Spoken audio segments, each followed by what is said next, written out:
Morning all. I spent a very cathartic afternoon yesterday going through all my tubes of watercolour paints, sorted them into sort of like the different shades, like the blues, the greens, the reds, sort of etc, etc. I don't know, as I say, I found it really cathartic. Getting rid of the ones where I can't get the tops off or they've totally dried, or not dried out, because obviously you can resurrect some watercolours, but the fact that, you know, the tubes are flat, I've nearly used them all.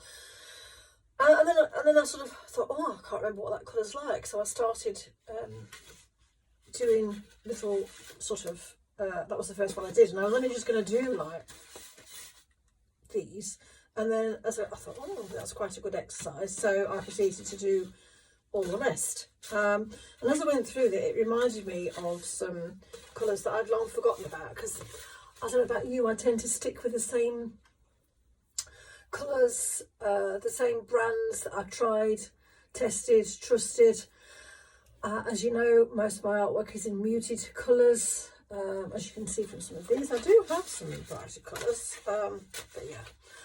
So I thought it'd be a good thing to do this exercise, and then as I was doing it, there were sort of 3 or 4 colours. So I thought, oh, that looks quite interesting, because most of these are fairly neat on here, but there was some that I just thought, oh, if you added a drop of water in, I wonder what happens. So this is what I was doing this morning. So I've pulled out the ones that I really liked. And just put a little daub across. I've made a note of what they all are. I'm not sure if this undersea green is going to be that great, because it was really dried up in the tube, so I'm feeling it might be a bit hard to get going. But these are just neat daubs on here. This is the Schminke Desert Grey. Let's do a brush.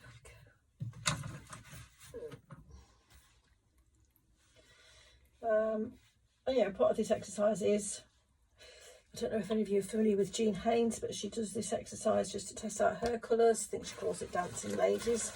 But it is just to see, how well they move, what happens when you add water and coax them to move. And already I can see here that it says Desert Grey, but it's sort of, I'll try and do a close-up of these, I think, when they're dry, but it is, I can almost sort of see like tones of yellowish ochre in there coming. It's not a sort of a solid grey. And if I just drop some water in and see what happens.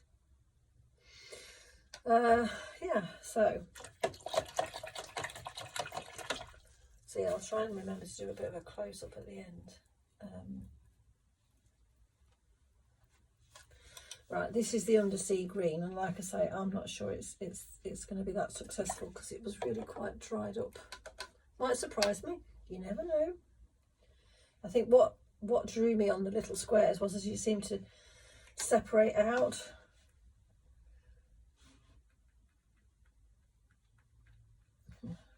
See, I'm obviously having to work quite hard.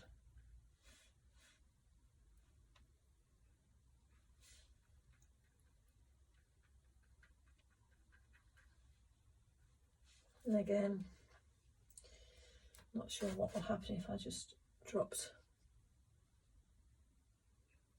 water in, very lightly touched there.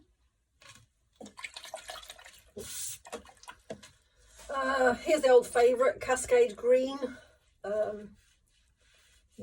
know that it looks a bit unprepossessing when you first start using it, but I know that it separates out into,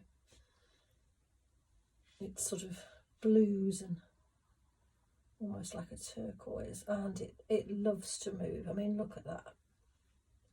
It's just, but I like what's happening here in this Desert Grey.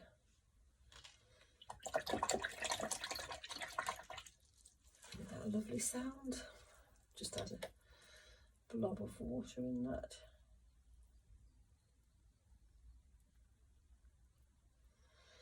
Right, this next one is so far, but this is a Schminke. These two are Daniel Smith. The next one is a Daniel Smith It's a Bloodstone Genuine, which again, on my little square, I don't know, we'll just have to see. It's one of these ones that seem to like to move quite readily. Isn't it funny how some like to move and others, you know, you have such a job to get them to shift across the paper.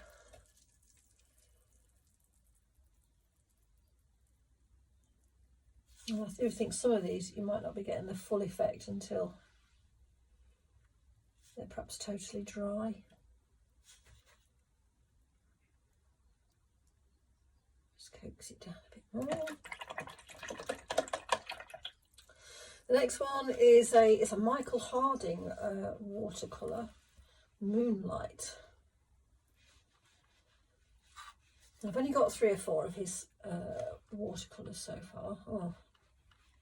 But I must say I do quite like them. Shall I just say the paper here is the 300 GSM cartridge paper, so it's got a smooth surface. This one's taking a bit of persuading to move. I mean, I think once it gets going, it's fine, although I have had the heater on in here, so it is quite warm in this space. But again,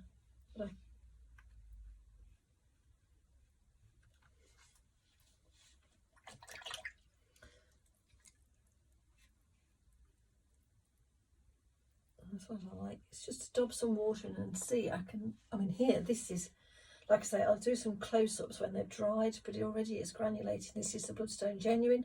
I can see little hints of sort of like purple lilac on the edge of this. And then the next shade is, we're back to Daniel Smith again. And this is who dreams up these names? That's what I want to know. Carbazole Blue Violet.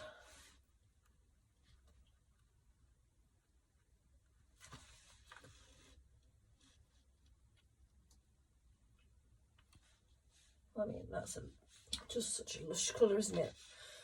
Yeah, whether it's something that I would ever use in a painting remains to be seen. But then again, just going to dab some.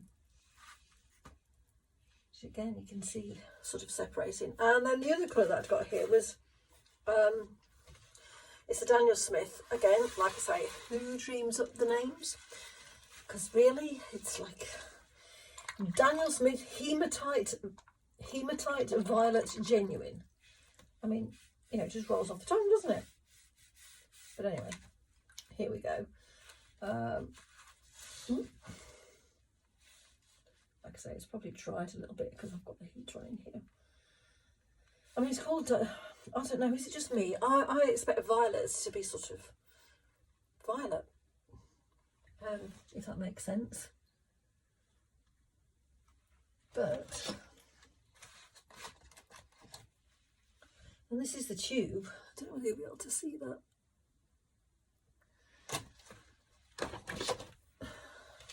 I'm struggling to see where the violet comes from, if I'm honest, but you know, as I say, part of this exercise was to improve my colour knowledge, colour theory. So, you know, who am I to question Daniel Smith's reasoning for calling it this? I mean, you know, we've got,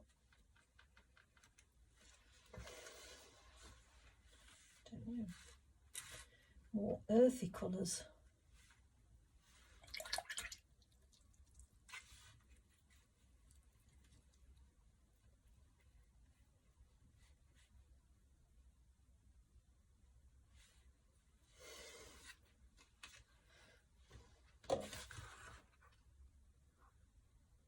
As you can see, it does move quite nicely though. But as I said, I'm hard pressed to see where the violet bit comes into it, if I'm honest. But yeah, but anyway, that's what I thought I'd sort of have a go at today, is do myself little sheets like these. You can see where I'm just trying out, as I say, on this sheet, a lot of them were on quite, I put them on quite neat, and here it's just interesting to see how they react with water. and dropping more water into them. I think I will, I'll see if I let these dry, and then I'll take some close-ups so as you can, so as you can have a closer look at how this is sort of, this desert grey has split. There's almost like a yellowy grey colour there, and the undersea green, it has sort of split into like yellow and green, and obviously Cascade Blue. Here the Bloodstone Genuine has granulated, and the same for this Moonlight. You know, it is hints of turquoise and what have you. And here I think I like this effect where I've dropped the water in, and this Bloodstone, sorry, not Bloodstone, Hematite.